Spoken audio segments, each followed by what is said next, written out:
Qatar पर Israeli हमले को आज दूसरा दिन है।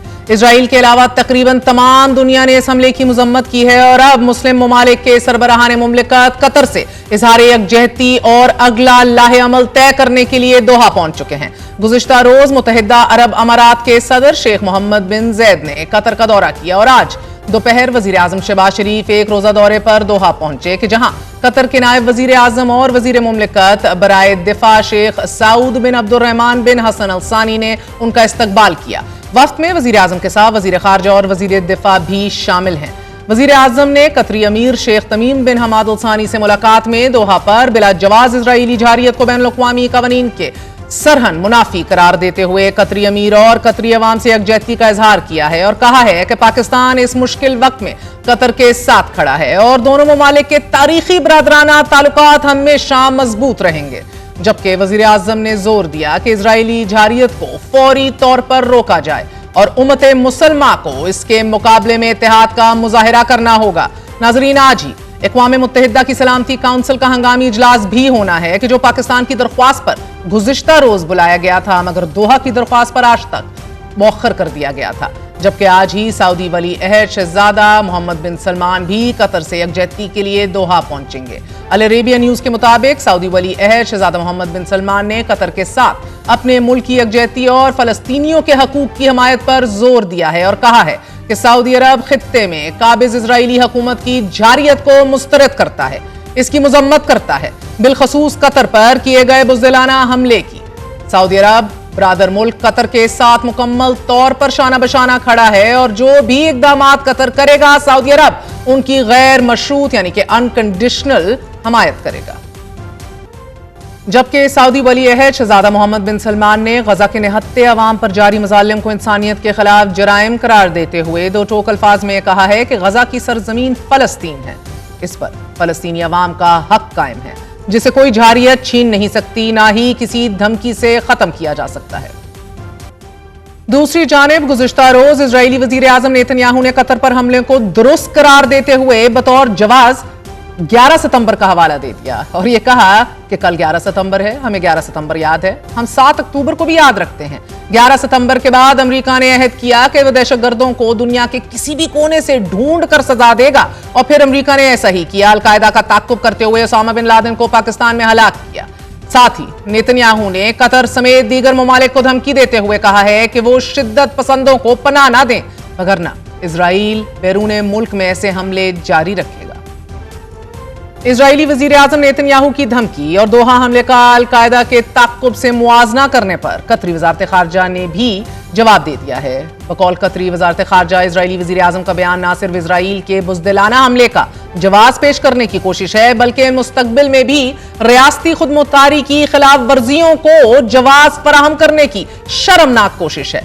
बयान में मजीद कहा गया है कि नेतन्याहू इस बात से पूरी तरह वाकिफ है कि हमास के दफ्तर की मेजबानी कतर की सालिसी की कोशिशों के फ्रेमवर्क के तहत है जिसकी अमेरिका और इजराइल ने दरख्वास्त की थी।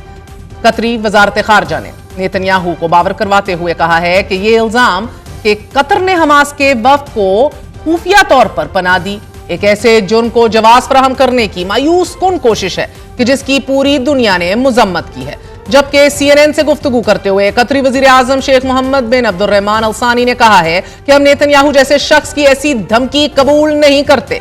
हम देखेंगे और फैसला करेंगे कि कौन सा कदम उठाना है। अगर नेतन्याहू समझता है कि उसे कभी जवाबदेह नहीं होना और यूं ही धमकियां देता रहेगा तो यह गलत है। जबकि इजरायली वजीर आजम नेतन्याहू के इल्जामात और धमकियों का जवाब देते हुए कतरी वजीर आजम का कहना है कि दूसरों को इंसाफ के कटहरे में लाने की बात करने वाले को खुद इंसाफ के कटहरे में लाया जाना चाहिए, वही इंसानों की जान के दर पे है। शेख अल सानी ने गजा में जंगबंदी और यरगमालियों की रिहाई से मुतल्लिक खबरदार करते हुए कहा है कि दोहा में हमास को निशाना बनाने वाले इजराइल के एक गैर मामूली हमले ने गजा के यरगमालियों की रिहाई के लिए उम्मीद को खत्म कर दिया है और अब दोहा मुस्तकबिल के जंगबंदी मुज़ाकरात में अपनी शमूलियत पर हर चीज का असर-ए-नौ जायजा ले रहा है। कतरी वजीर आजम की तरफ से मुज़ाकराती अमल पर असर-ए-नौ जायजे और कतर पर मुस्तकबिल में किसी मुमकिन हमले से मुतल्लिक आज अमरीकी वेबसाइट एक्सियोस ने यह लिखा है कि सदर ट्रंप ने इजरायली वजीर आजम से मुतालबा किया कि वो कतर पर मुस्तकबिल में हमला न करने की यकीन दहानी करवाएं। दो जराये का हवाला देते हुए वेबसाइट ने यह लिखा है कि इस मुतालबे की वजह कतर पर हमले से कबल सदर ट्रंप या किसी आला अमरीकी ओहदेदार से मशवरा ना करना है। इस हमले ने इजराइल की आलमी हैसियत को नुकसान पहुंचाने के अलावा अमेरिका को भी नुकसान पहुंचाया और यही वजह थी कि सदर ट्रंप ने कतर पर इजरायली हमले के बाद नेतन्याहू को 2 बार फोन किया। पहली फोन कॉल के दौरान सदर ट्रंप ने इजरायली फैसले पर मायूसी का इजहार करते हुए नेतन्याहू से पूछा कि तवील मुद्दत में इस हमले से क्या हासिल होगा।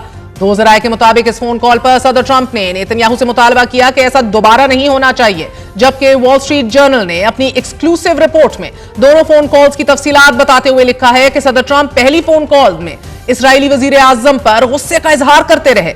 सदर ट्रंप बार बार शिकवा करते रहे कि उन्हें कतर के अंदर हमला करने से कबल अंधेरे में क्यों रखा गया। दूसरी फोन कॉल में सदर ट्रंप ने हमास को होने वाले नुकसान से मुतालिक नेतन्याहू से पूछा तो नेतन्याहू ने जवाब दिया उसे नहीं मालूम हमास को कितना नुकसान हुआ है। इस पर सदर ट्रंप एक बार फिर गुस्से में आ गए।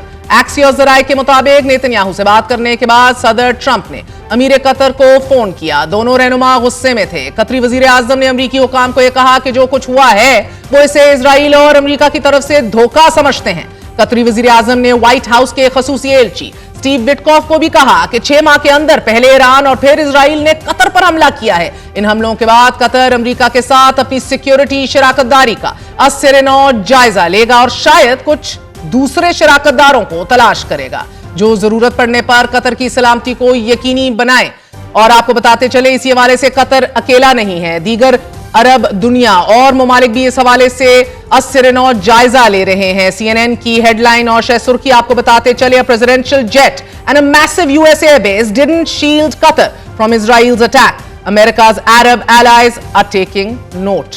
यानी कि एक प्रेसिडेंशियल तैयारा जो तोहफतन दिया गया था कतर की तरफ से अमेरिका को, सदर ट्रंप को, और एक US की तरफ से की मैसिव एयरबेस जो कतर में मौजूद है, इन सब के बावजूद भी कतर को कोई तहफ्फुज़ फराम नहीं किया गया अमेरिका की जानिब से। तमाम तर दीगर अमेरिका के अरब एलाइज और इत्तेहादी जो हैं इस हवाले से जायजा ले रहे हैं। Where exactly do they stand?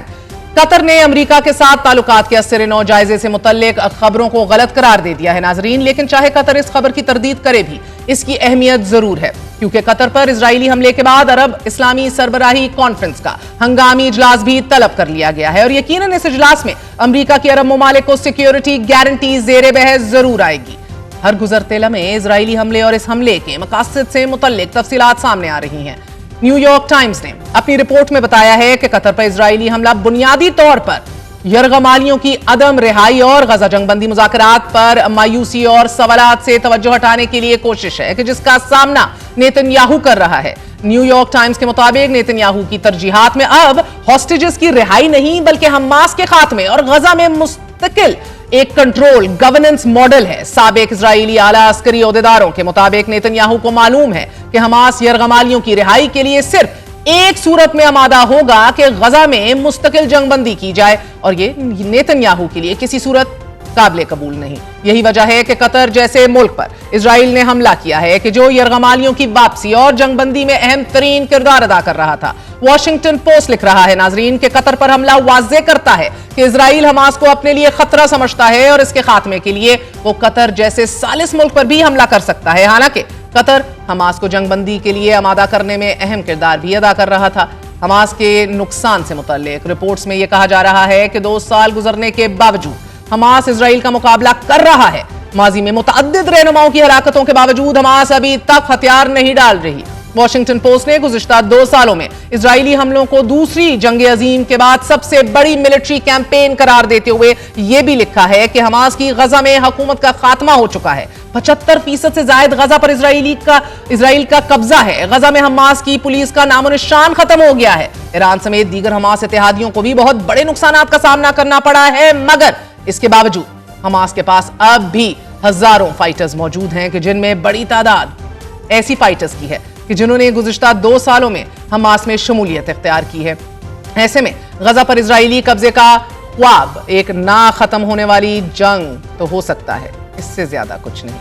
Washington post ने गजा पर कब्जे के नेतन्याहू के ख्वाब पर भी लिखा है और कहा है कि बेशक हमास का इस वक्त गजा के सिर्फ 25% पर कंट्रोल है कि जहां ज्यादातर आबादी है और जब तक गजा के लोग नहीं चाहेंगे तब तक कोई और ग्रुप गजा पर हुक्मरानी नहीं कर सकता। हालांकि हमास पहले ही इक्तदार किसी और को मुंतकिल करने पर रजामंद है, मगर हथियार डाले बगैर और हमास का इक्तदार उस वक्त तक जारी रहेगा कि जब तक इजराइल का कब्जा बरकरार रहेगा। इसी वाले से बात